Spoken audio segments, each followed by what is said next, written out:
একমাত্র জিয়াই হলো সমস্যার সমাধান।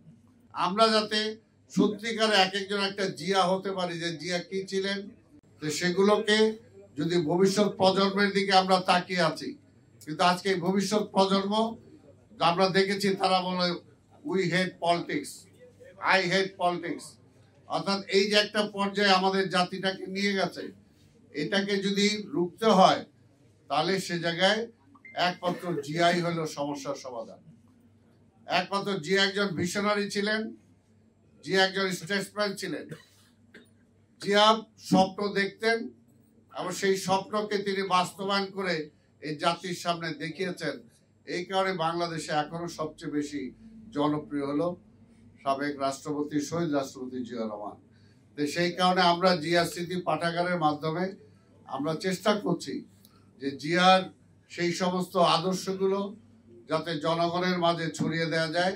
জনগণের চেয়ে বেশি জনগণ তো আছেই, বিশেষ করে আমরা যারা রাজনীতিটা করি বা জিয়ার রাজনীতি করি বলে জিয়ার উত্তরাধিকার হিসাবে নিজেদেরকে দাবি করি, জিয়ার সৈনিক হিসাবে দাবি করি।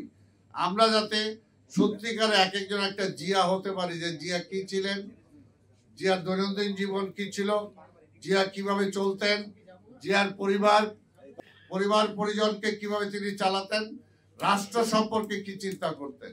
তা কাজেই সেটাই যদি পুরোপুরি একটা জিয়া রহমান একটা ইনস্টিটিউশন ছিলেন।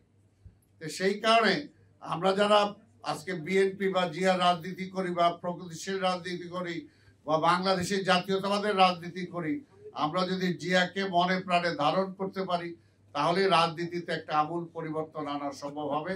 এবং সেটা সবচেয়ে বেশি দরকার আমাদের নতুন প্রজন্মের মধ্যে। নতুন প্রজন্মেরও যদি নিয়ে আসতে পারি তাহলে আমাদের ভবিষ্যৎ সঠিক হবে।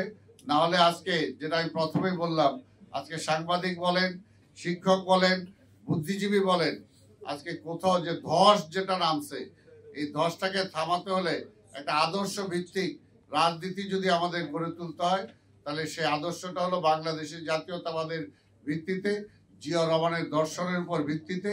যদি আমরা সেটা করতে পারি তাহলে সেটা সম্ভব।